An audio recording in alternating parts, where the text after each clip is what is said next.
this is Aimee Jones with the Real Chamber of Commerce. Today, I have the pleasure of interviewing Steve Sanson, a former Marine that served in Saudi Arabia during Desert Storm, president of Veterans in Politics, and an anti-corruption activist. Steve, so tell us some of the issues that you guys are working on in Veterans in Politics right now. Well, first of all, Aimee, thank you for having me here. Sure. And we're no longer former Marines. Once a Marine, always a Marine. Got it. Just want to clarify. Thank you. But what we're doing, we're working on a movement to bring awareness and education to the family court and let folks know about the corruption that's taking place in family court. So I know the family court corruption has become a major issue and you've taken it by the horns in support of some litigants. What are you hoping to accomplish with this? Several things. We would like an investigation in family court. We would like federal, state, and county investigation. That way it could get all three involved in there to weed out the public corruption that's going on in family court. There are judges that are violating the U.S. Constitution. There are judges that are violating Nevada revised statutes, which are state and local laws. And there's judges that are violating their own judicial canons. Sure. And so why is it that you feel so strongly about this issue? Well, it was brought to my attention every election cycle somebody brings up a judge did this or did that. But we're not even in an election cycle right now, Aimee, and I have found out that a lot of veterans are being affected by this. There are a lot of veterans that are coming home and their bank accounts cleaned out, their apartment or home is emptied, their kids are gone, and they get in front of a judge and they're getting a raw deal. Both male and female. So this movement is very gender neutral. And it goes beyond veterans. There are a lot of innocent, good, working mothers and fathers out there that are losing their children just on hearsay allegation. They have no right of due process. They have no evidentiary hearing, and yet these judges are just taking away their children. Sure. Do you have a personal interest yourself in this movement that's going on? No, my custody battles have been over for a while now, and I have I am not a disgruntled litigant. I'm the disgruntled citizen, but I'm not a disgruntled litigant. So they can't hold that over my head. Oh, this judge gave Sanson a bad deal, and now Veterans in Politics is trying to mow them all down. No, that's not the case. And you know, we have this thing called court observers now, Aimee, that we go into the courtroom and we actually observe the judges. And we're not looking to see if a litigant is misbehaved or whatever the allegations might be on a litigant. We're looking to see how the judge operates, how the judge conducts their courtroom, how they relate with the attorneys, and how they let these attorneys get away with so much crap in that courtroom.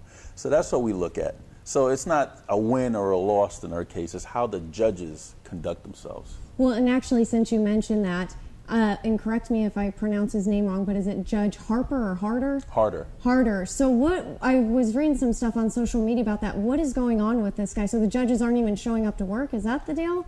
Well, it's so funny that that right after we did our first protest on June 23rd, which was a Friday, that Monday, there was no judges in the building. Wow. I think one. Wow. and let me. It was effective? I guess. And let me tell you the makeup, because the judges are spread out.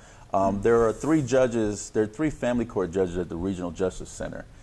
There's Vincent Ochoa, William Potter, and Art Ritchie. And the rest of the judges, they're over at the family court building on Pecos and Bonanza. And Judge Harder, we were told by several of his colleagues that he doesn't show up for work. Wow. And let me say, his colleagues is telling us he doesn't show up for work. Not only his colleagues are telling us that he doesn't show up for work, there are also the staff members that are in the courtroom. There are also attorneys that, so we have this wide mass of people that are telling us Judge Matthew Harder doesn't show up for work. So we found out, we had to go do a little investigative work, and we found out that Judge Matthew Harder actually doesn't show up for work. Sure. He shows up 2 times a week. He lives in Logandale, so I guess the hour drive Commute. one way was too much for his pocketbook because, gas is a little bit pricey. Well, he's got a pretty bloated salary that the taxpayers are getting to absorb for him. So $235,000 Judge Harder makes. Yeah. And plus the influence of the bench, Sure. that he also has. But Judge Harder, I don't know how he does his calendar, to be exact, because a judge's job is supposed to be on the bench, and if he's in Logandale, how he's going to do that? So I ask a simple question: if he's Skyping in litigants. So I figured, he might be Skyping in them because this is a technology world. Sure. And he's not doing that either. Instead, he filed a writ against Chief Judge Betsy Gonzalez and Family Court Judge Lisa Brown because they were giving him work, and he didn't want the work, so he filed a writ with the Supreme Court. And they shot it down. Wow. So that's how. I mean, these people that wear these robes are so blunt, and they figure that they're God. They're above the law. Exactly. I mean, look at when we had Judge Bryce Duckworth that used his bench to attack my organization and myself, saying that we're only recruiting disgruntled litigants. We only do half of the story. We don't tell the full truth. I mean, don't let the truth get in your way of a good story, is what he said. This is a guy that said this on the bench, okay? Sure. Now, I showed up with my attorney, who's very aggressive, and I myself aggressive, and I know the law, not as much as somebody that passed the bar, but I know enough. Sure. And for him to come out and treat me like that, who has a relationship with him for 9 years and helped put him on that bench, by the way, for him to treat me and my organization like that, I'm thinking, how is he treating litigants, in pro se litigants that have no representation of counsel, that shows up in his courtroom and he has their kids in his hand? How is he treating those people? Right. If he could treat me like that, Yeah. So Scary. So it is very scary, and judges like that don't even need to be on the bench anymore, in my personal opinion. Sure. So what is it that you're trying to see accomplished in Washington, D.C.? Well, we went to Washington. There was a national protest. It was a family court national protest. It was a big movement because apparently the corruption that exists within family court is a nationwide epidemic. Yeah. Actually, it's an international epidemic because we have Canada and Australia chime in from Facebook, and they relate to us what's going on down there as well. But we were down there for that national protest to spread awareness on what's going on in our family courts across the country. But I also did it one step because I wanted to focus on Nevada. So I met with Congressman Amade's head of his legal staff. Sure. And I've met with U.S. Senator Dean Heller to let them know about what's going on in the family court. And I gave them a 14-page letter to identify all these different areas that are happening in the family court with the corruption in these judges and these attorneys that are help causing these corruption. But we wanted to get a Department of Justice investigation involved. Sure. Because we think it's that level. And if they start getting DOJ involved, I think a lot of things would change. I know that there are a lot of investigations going on right now with the Judicial Discipline Commission, and I heard the FBI's Public Corruption Unit was also involved as well, and the Attorney General's office is involved, and there's another entity involved, but I cannot say what that entity is. But I think we're making traction, but it's slow in coming. You know, because right now there are a lot of good parents out there that are losing their children because of some judges' bias, because some judges' upbringing, because some judges' religion. There's one family court judge, Rena, I call her Rena God Hughes, is Rena G. Hughes, but she acts like she's God, and she has, I don't know if she has some type of genuine bias towards women, because a lot of the litigants have been coming to me are all women that are telling me what this judge has been doing to them. She violated their constitutional rights. She took away a legal rights from a mother who is a school teacher who has, passed all those background checks to be a school teacher, and who raised another child that's an adult now. And And this judge took away her legal right for her 6-year-old who, because mom has a bad attitude. That was it. Unbelievable. There was no allegations of abuse, no allegations of neglect, no allegations of drugs. There was no allegations of nothing, but yet she did that. And she's been doing that to a lot of mothers. You know, I don't know if Judge Hughes needs a hug or she has some type of problems with her own mother. I know that Judge Hughes is another mother, and is not a mother. She doesn't have her own biological children, so therefore, how could she feel for somebody else? Because you have to actually experience it. Yeah, you got to walk in my shoe to understand what I'm going through. Sure. But and she's going through a divorce right now, by the way. So she has a terrible bias towards women. And then you got Judge Bryce Duckworth that I've been seeing. He has a bias towards men.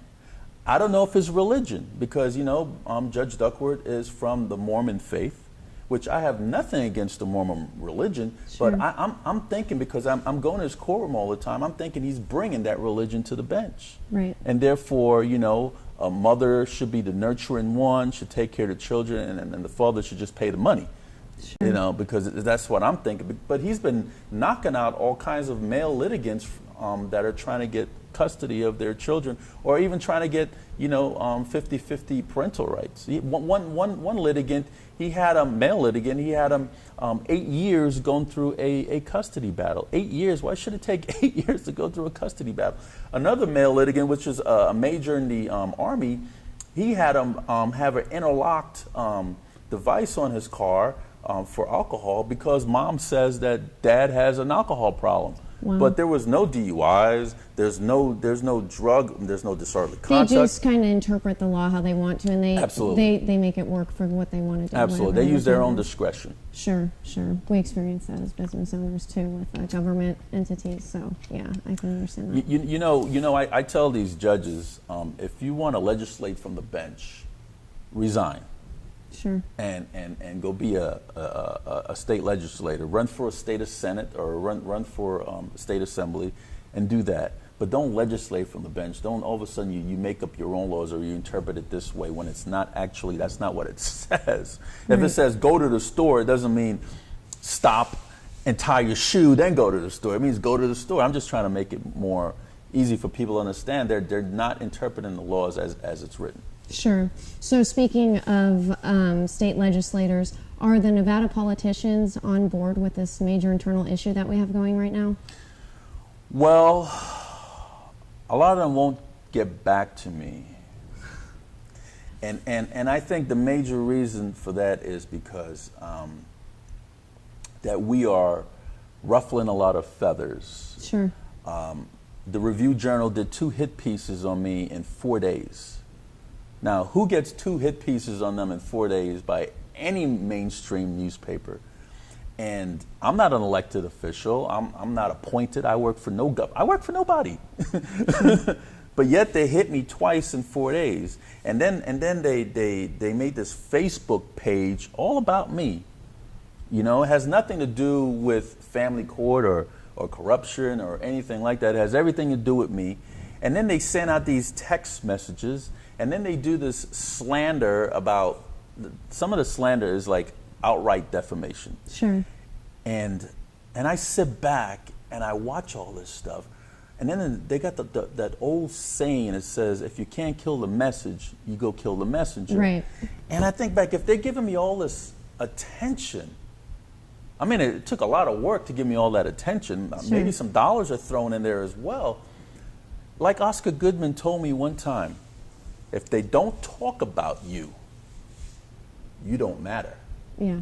So apparently, I matter. So in that respect, I feel really good about the negative attention that I've been getting. Well, you're doing a good job. Thank you, Aimee. Yeah.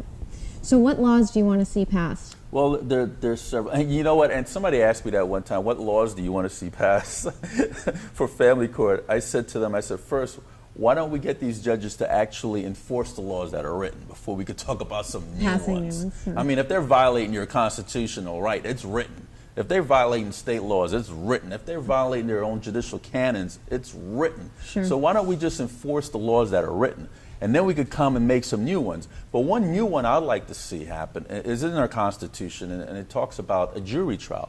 I'd like to see a jury trial in family court when it comes to termination of parental rights and when it comes to relocation of children, because I don't think that one person should be the God Almighty that decides that we're going to terminate somebody's parental rights, Sure. or we're going to relocate them to South America somewhere when you live in Winnipeg somewhere here in Nevada. And that's the whole thing. I think that there should be a jury trial when it comes to termination of parental rights and relocation of children. Sure. That's one law I'd like to see happen. Good, good. Well, is there anything else that you wanted to tell us today? I would like folks to know that if they're involved in family court litigation, that they're not alone. We have a web page called familycourtwar.com. We have a Facebook page called War Declared Against Clark County Family Court System. People should get involved. There's a lot of litigants that felt that they're alone, that this whole thing was just happening to them. And then when we start having them network, we realize that they're having the same judges and that they're having the same issues. I think that there needs to be a federal lawsuit against these. All the judges are protected by immunity, but I think there should be some type of class action lawsuit in our federal government dealing with violation of our constitutional rights that all these judges are violating. But I want people to get involved. I want people to start joining our group and going to the protests and just show, because if your numbers are in strength are in numbers. So if we got the more people that are involved and more people that are participating, we could actually change what's going on in family court. And in 2020, I know more than half that bench is going to be gone. Sure. So any good attorneys out there that want to run, this is your opportunity. While veterans in politics and our litigants are clearing the way, you guys can come in, but I'll tell you one thing, if you screw up like them, we're coming for you as well. Okay, Steve. Well, thank you. It's been a pleasure. Thank you, Aimee. Yep. Appreciate it. This is Aimee Jones with the Real Chamber of Commerce. Until next time, let us all work together to keep Nevada a pro-business state. She is the most fascinating woman in the world. In her presence, wild animals display intelligent talents. Elvis impersonators impersonate her. The king of the jungle bows at her feet. I always drink water, and when I do, I fancy real water. Stay hydrated, my friends.